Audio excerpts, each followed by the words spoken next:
પોરબંદરની જે.એન. રૂપારેલ સ્વામિનારાયણ કોલેજની બેદરકારીથી ગુજરાતના શિક્ષણ તંત્રની પોલ ખુલી છે. કોલેજની બેદરકારીના કારણે હોલ ટિકિટ નહીં મળતા વિદ્યાર્થીઓ પરીક્ષા આપી શક્યા નથી. તેના કારણે વિદ્યાર્થીઓનું આખું વર્ષ બગડે તેવી શક્યતા છે. આ મામલે વિદ્યાર્થીઓ અને વાલીઓએ કોલેજમાં હોબાળો કર્યા બાદ આમ આદમી પાર્ટીની વિદ્યાર્થી પાંખે તેમાં ઝુકાવતા રાજકીય ગરમાવો આવ્યો છે. નમસ્કાર દર્શક મિત્રો, બેનિફિટ ન્યૂઝમાં આપનું સ્વાગત છે અને હું છું સુરેશ વણોલ.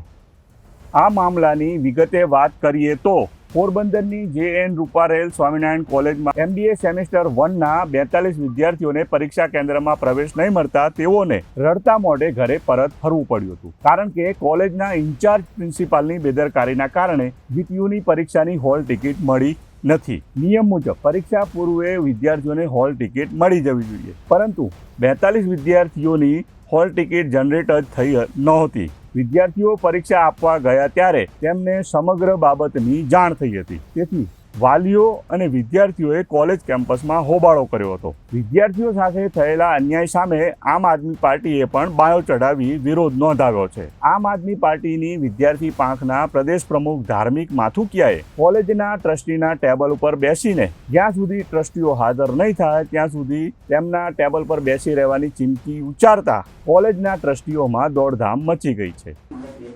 અહીંયા 42 વિદ્યાર્થીઓના ભવિષ્ય આરે ચેડા થઈ રહ્યા છે. પોરબંદરની અમે સ્વામિનારાયણ યુનિવર્સિટીમાં આવ્યા છીએ અને અહીંયા લોકોને એવું કહેવામાં આવ્યું કે ભાઈ પરીક્ષાના ફોર્મ વિદ્યાર્થીઓના ભરવાના ભૂલી ગયા છીએ, એટલા માટે આ વખતે લોકો પરીક્ષામાં નહીં બેસી શકીએ. મારો સીધો સવાલ એ છે કે સાહેબ, તમે ફી લેવાનું ન ભૂલ્યા અને પરીક્ષાના ફોર્મ ભરવાના ભૂલી ગયા, પણ વાસ્તવિકતા કંઈક અલગ છે. આ લોકોને કોલેજની માન્યતા આ કોર્સની છે જ નહીં. એમનો લેટર આજે 15 તારીખે આવ્યો છે, એટલે કે 4 દિવસ પહેલા જ આવ્યો છે. અત્યાર લગીને આ લોકોએ વિદ્યાર્થીઓને વાલી પાસેથી મોટું કૌભાંડ કરેલું અને કૌભાંડનું ઉજાગર કરવા આજે આમ આદમી પાર્ટીની વિદ્યાર્થી પાંખ અને આમ આદમી પાર્ટીની પોરબંદરની સમગ્ર ટીમ અહીંયા ઉપસ્થિત છે. અને જ્યારે એવી વાત કરવામાં આવી કે ટ્રસ્ટીશ્રીઓને બોલાવો એ જવાબ આપે, ત્યારે એવો જવાબ આપવામાં આવ્યો કે ટ્રસ્ટીશ્રીઓ તો ઉદ્યોગપતિ છે, એ અહીંયા નહીં આવી શકે, એની પાસે ટાઈમ નથી. તો અમે ત્યાં સુધી અહીંયા બેઠા રહેવાના છીએ જ્યાં સુધી ટ્રસ્ટીશ્રીઓ વિદ્યાર્થીઓના હિતમાં નિર્ણય ના લે. ચોખ્ખીને ચટ વાત છે કે જે 42 વિદ્યાર્થીઓને અહીંયા જે ભણાવવામાં આવ્યા, એ 42 વિદ્યાર્થીઓને જે કોર્સમાં ભણાવવામાં આવે, કોર્સની માન્યતા જ નથી આ લોકો પાસે.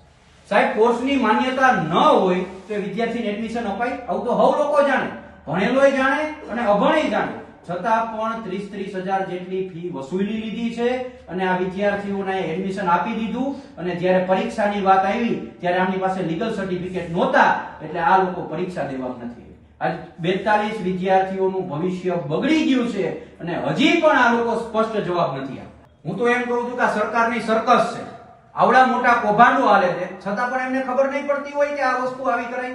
શિક્ષણ જગતને કલંકિત કરે ને એવો કિસ્સો આજ બન્યો છે પોરબંદરની.